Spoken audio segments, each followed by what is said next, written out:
వాగర్థావివ సంపృక్తౌ వాగర్థ ప్రతిపత్తయే జగతః పితరౌ వందే పార్వతీ పరమేశ్వరౌ. ఆదిత్యాయ చ సోమాయ మంగళాయ బుధాయ చ గురుశుక్ర శనిభ్యశ్చరాహవే కేతవే నమః. శృంగేరి జగద్గురు పీఠాధిపతులకి, కంచి పీఠాధిపతులకి నమస్కారములు తెలియజేసుకుంటూ కార్యక్రమాన్ని ప్రారంభిద్దాం. మే 1వ తారీఖు నుంచి 15వ తారీఖు వరకు 12 రాశుల్లో జన్మించినటువంటి వారికి ఏ విధంగా ఉండబోతుందో తెలుసుకునే ప్రయత్నం చేద్దాం. ముందుగా ఈ 12 రాశుల్లో జన్మించినటువంటి వారికి 1వ తారీఖు నుంచి 15వ తారీఖు వరకు ఏ రోజుల్లో ఆదాయం బాగుంటుంది, ఏ రోజుల్లో ఖర్చులు అధికంగా ఉంటాయి, ఏ రోజుల్లో మానసిక ప్రశాంతత లోపిస్తుంది, ఎప్పుడు ఎలాంటి నిర్ణయాలు తీసుకోవాలి అనేటువంటి విషయాల గురించి క్లుప్తంగా తెలియజేసుకునే ప్రయత్నం చేద్దాం. ఇక వీక్షించేటువంటి ప్రేక్షకులు కూడా గమనించాల్సిన అంశం ఏంటంటే, ప్రధానంగా గ్రహాలన్నీ కూడాను మారబోతున్నాయి ఈ మే మంత్లోనే. మే 14వ తారీఖు రోజున గురువు మిథున రాశిలోకి ప్రవేశం చేస్తున్నాడు. అలాగే కొన్ని పంచాంగాలలో 16వ తారీఖు మరియు కొన్ని పంచాంగాల్లో 18వ తారీఖు రోజున రాహువు మీనరాశి నుంచి కుంభరాశిలోకి, కేతువు కన్యా రాశి నుంచి సింహరాశిలోకి ప్రయాణం చేయడం జరుగుతుంది. కాబట్టి ప్రధానమైనటువంటి గ్రహాలు గురువు, రాహువు, కేతువు ఈ నెలలోనే మార్పు చెందబోతున్నారు. కాబట్టి దీని ప్రభావము భవిష్యత్తులో అనగా వచ్చే మే 15వ తారీఖు తర్వాత జరిగేటువంటి సంఘటనలకి మే 1వ తారీఖు నుంచే నాంది కాబోతుంటాయి. కాబట్టి ఈ మే 15 తర్వాత జరిగేటువంటి మార్పులకి 1వ తారీఖు నుంచే శ్రీకారం చుట్టబోతాయి. కాబట్టి గ్రహాలన్నీ కూడాను మార్పులు అనేటువంటివి ఉంటాయి. కాబట్టి జాగ్రత్తగా గమనించగలరు. ఇక మన గ్రహాల యొక్క స్థితిగతులు చూసుకున్నట్లయితే మేషంలో రవి, అలాగే వృషభంలో గురువు, కర్కాటకంలో కుజుడు, కన్యలో కేతువు, మీనంలో శుక్రుడు, బుధుడు, శని, రాహువు. బుధుడు 7వ తారీఖు నుంచి మేషరాశిలోకి ప్రవేశం చేస్తాడు. మే 1వ తారీఖు నుంచి 15వ తారీఖు వరకు కుంభరాశిలో జన్మించినటువంటి వారికి ఏ విధంగా ఉండబోతుందో తెలుసుకునే ప్రయత్నం చేద్దాం. గత ఏప్రిల్లో కంటే కూడా మెరుగైనటువంటి గ్రహస్థితి ఉన్నటువంటి కారణం చేత ఈ కుంభరాశి వారికి అన్ని విధాలుగా అనుకూలంగా ఉండబోతుంది. కాకపోతే ఏలిన నాటి శని ప్రభావం ఎలాగో ఉంది. అది ప్రతి ప్రయత్నంలో కొద్దిపాటి ఆటంకాలనే తప్ప అనవసరమైనటువంటి ఖర్చులు, మానసిక ప్రశాంతత లేకపోవడం ఇవి తప్ప మిగతా అన్ని విషయాల్లో యోగదాయకంగా ఉండేటువంటి గ్రహస్థితి మీ సొంతం. ముఖ్యంగా నిరుద్యోగస్తులకి ఉద్యోగం లభించే అవకాశం ఉంది. ఈ 15వ తారీఖు లోపల మీరు గట్టిగా ప్రయత్నం చేయండి, ఉద్యోగం లభించి తీరుతుంది. దీనికి తోడు 7వ తారీఖు నుంచి బుధగ్రహ సంచారం కూడా మీకు అనుకూలంగా ఉన్నటువంటి కారణం చేత ముఖ్యంగా మీ తెలివితేటలతో మీకున్నటువంటి సమస్యల్ని పరిష్కరించుకోగలుగుతారు. అంతేకాకుండా కొత్త వ్యక్తుల యొక్క పరిచయము మీకు ఆనందాన్ని కలగచేస్తుంది. ఇక కుటుంబ స్థానంలో శుక్ర, శని, రాహువు, బుధుడు ఈ గ్రహాల యొక్క కలయిక ప్రధానంగా కుటుంబంలో కొంత క్లమ్జీ వాతావరణం, అంటే హడావిడితో కూడుకున్నటువంటి జీవన విధానం కుటుంబంలో ఉంటుంది. అంతేకాకుండా ధన వ్యయం కూడా ఎక్కువగా ఖర్చు చేయడం అవకాశం ఉంటుంది. అనుకున్న దానికంటే ఎక్కువగా ఖర్చులు పెరుగుతాయి అని సూచిస్తుంది. ముఖ్యంగా నేత్ర సంబంధమైనటువంటి వ్యాధులతో ఇబ్బంది పడతారు. దంత వైద్యుడిని సంప్రదించాల్సినటువంటి పరిస్థితి గోచరమవుతుంది. ఇక చతుర్థ గురు సంచారము మీకు కాస్త అనుకూలంగా ఉండబోతుంది. అన్ని విధాలుగా అభిమానాన్ని, ఎదుటివారి యొక్క అభిమానాన్ని ఈ యొక్క చతుర్థ గురు సంచార ప్రభావంలో మీకు పడుతుందని చెప్పవచ్చు. అంతేకాకుండా ఈ యొక్క చతుర్థ గురు సంచార ప్రభావము మీకు గురు ప్రభావం అంటే ప్రధానంగా ధనమే. కాబట్టి మీరు చూసేటువంటి డబ్బు కోసం కావచ్చు, లేదా అంటే లోన్లు కానీ శాంక్షన్ కాకపోవడం కానీ, లేకపోతే ఎదుటి వాళ్ళ నుంచి సకాలానికి డబ్బు అందకపోవడం కానీ జరుగుతాయి ప్రధానంగా. ఇక షష్టమ కుజుడు స్తంభించి ఉన్నటువంటి ఈ కారణం చేత ఇది అద్భుతమైనటువంటి సమయం. మీకున్నటువంటి పరిచయాలతో మీ పనులన్నీ కూడాను విజయవంతంగా పూర్తి చేసుకుంటారు. ధైర్యంతో ముందడుగు వేయడం ద్వారా మీకున్నటువంటి సమస్యల్ని ఆ కుజుడే అన్ని గ్రహాలని అదుపులో పెట్టి ఆ కుజుడు సంపూర్ణంగా మీకు ఫలితాలను ఇవ్వబోతాడు.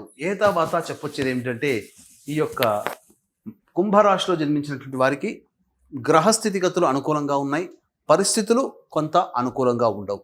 కానీ గ్రహాల యొక్క ప్రభావంతో పనులన్నీ కూడాను చక్కబెట్టుకునే అవకాశాలు మీకు మెరుగవుతాయి. కాబట్టి తెలివితేటలతో మంచి విజ్ఞానంతో మీరు ముందడుగు వేస్తే మంచి జరుగుతుంది. వివాహం కావాల్సినటువంటి అబ్బాయిలకి అమ్మాయిలకి వివాహ సంబంధాలు గోచరమవుతాయి.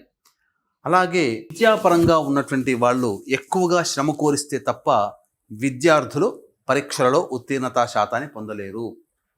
అంతేకాకుండా ప్రధానంగా ఎదుటి వాళ్లతో మీరు ఏవైనా కానీ పనులు చక్కబెట్టుకోవాలనే ప్రయత్నం చేస్తున్నప్పుడు కొంత ఇబ్బందికర పరిస్థితులు, ఎదుటి వాళ్లతో వాగ్వివాదాలు జరుగుతాయి. కుటుంబ సభ్యులు ముఖ్యంగా జీవిత భాగస్వామితో జాగ్రత్తలు పాటించండి, ఇది మీకు చెప్పవచ్చు. ఇక సంతానం కోసం ఎదురు చూసేటువంటి వ్యక్తులకి 15వ తారీఖు తర్వాత చక్కటి సంతాన వార్త వింటారు, అద్భుతంగా మంచి జరుగుతుందని చెప్పవచ్చు. ఇక వీక్షించేటువంటి ప్రేక్షకులకి మహావైశాఖి అంటే మే 12వ తారీఖు రోజున వైశాఖ పౌర్ణమి. ఇది పితృదేవత కార్యక్రమాన్ని చేసుకొని పితృదేవతల యొక్క అనుగ్రహం ద్వారా భూలోకంలో ఉన్నటువంటి మానవులకి సమస్యలు తీర్చుకోవడానికి అనుకూలమైనటువంటి సమయము. కాబట్టి మీ కుటుంబంలో మీ వైపు 6 తరాలు, మీ భార్య వైపు 3 తరాలలో ఏవైనా దుర్మరణాలు అంటే road accident, fire accident, suicide attempt, నదిలో బావిలో పడి చనిపోవడం, ఇంట్లోంచి వెళ్ళిపోవడం, లివర్ ఫెయిల్యూర్, కిడ్నీ ఫెయిల్యూర్, క్యాన్సర్తో చనిపోవడం, 60 సంవత్సరాల లోపల ఏ విధంగా చనిపోయినా, పిండ ప్రదానాలు చేయలేకపోయినా, ఇవన్నీ కూడాను పితృదోషాలు, స్త్రీ దోషాలు, స్త్రీ శాపాలు, సర్పశాపాలు, గురుశాపము, దైవశాపంగా చెప్పబడి ఉంటుంది. కాబట్టి ఇటువంటి శాప ప్రభావాలు మానవుడి జీవితంలో ఇప్పుడు చెప్పినటువంటి విధంగా లక్షణాలు కనుక ఉంటే ఈ శాపాలు ఉన్నట్టే లెక్క.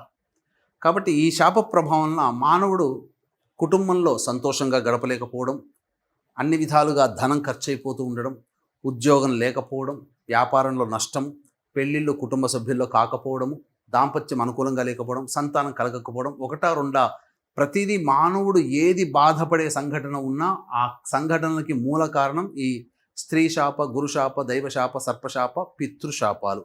కాబట్టి మహావైశాఖి అన్ని రకాల శాపాలని నివృత్తి చేసుకునే మార్గము ఆ పూజాది కార్యక్రమాలు జరిపించుకోవడం మరియు సముద్ర స్నానం చేయడం ద్వారా అనే విషయాన్ని గమనించుకోండి. అయితే ప్రస్తుతం ఉన్నటువంటి ఈ కలియుగంలో ప్రతి వృత్తి, ఉద్యోగము, వ్యాపారంలో మంచి చెడు ఉన్నట్టుగానే ఈ పూజాది కార్యక్రమాల్లో కూడా ఆ విధంగా మంచి చెడు అనేటువంటిది ఉన్నది. అంటే భగవంతుడు మనకిచ్చినది 27 నక్షత్రాల్లో కొన్ని నక్షత్రాల్లో జన్మిస్తే నక్షత్ర జననము దోషము, దానికి నక్షత్ర జనన శాంతి చేసుకోమని శాస్త్రం చెప్పబడింది. కానీ ఇప్పుడు కొంతమంది ధనార్జనే ధ్యేయంగా మనం ఏం చెప్పినా చెల్లుబాటు అవుతుంది, శాస్త్ర ప్రమాణం లేకుండా ఉన్న 27 నక్షత్రాల్లో 19 నక్షత్రాల్లో పుడితే ఈ శాపాలు మీ ఇంట్లో తిష్ట వేసినట్టే, ఈ శాపాలు ఉంటేనే ఈ 19 నక్షత్రాలతో పుడితే ఈ శాపాలతో పుడతారు అని చెప్పి శాస్త్రానికి సంబంధం లేకుండా అసత్య ప్రచారం చేసి భయభ్రాంతులకు గురి చేస్తున్నారు. అంటే ఏంటి, ఉన్న ఒక 4 కుటుంబ సభ్యుల్లో ఈ 19 నక్షత్రాల్లో ఏదో ఒక నక్షత్రం వాళ్ళు పుడతారు, ఉంటుంది, ఖచ్చితంగా ఉంటారు, అందులో సందేహమే లేదు.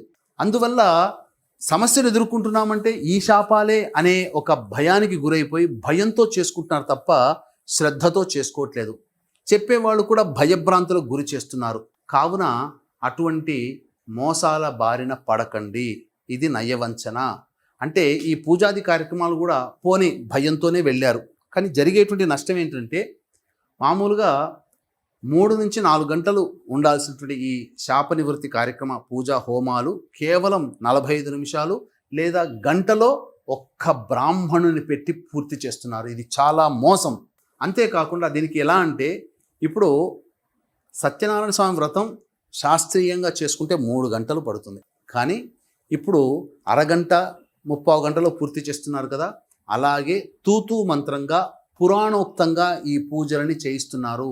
సశాస్త్రీయంగా ఒక్క బ్రాహ్మణుని పెట్టి చేయించట్లేరు. సశాస్త్రీయంగా చేస్తే 3 గంటలు పడుతుంది. కాబట్టి 2013 నుంచి ఈ యొక్క పూజాది కార్యక్రమాలు అనేటువంటివి మన పీఠమాధ్వర్యంలో ప్రతి నెల జరపబడుతున్నాయి. అవకాశం ఉన్న వాళ్ళు అటువంటి మోసగాళ్ల బారిన పడకుండా చక్కగా నిజాయితీగా జరిగేటువంటి కార్యక్రమంలో నమోదు చేసుకునే ప్రయత్నం చేసుకోండి, మంచి జరుగుతుందని చెప్పవచ్చు. ఎందుకనంటే మోసం చేసేవాడు ఎప్పుడైనా ఎక్కడైనా ఉంటాడు, కానీ మోసపోకుండా ఉండడమే మనలాంటి మానవుల తెలివితేటలతో ముడిపడి ఉంటుంది. కాబట్టి తెలివిగల నిర్ణయం తీసుకోండి.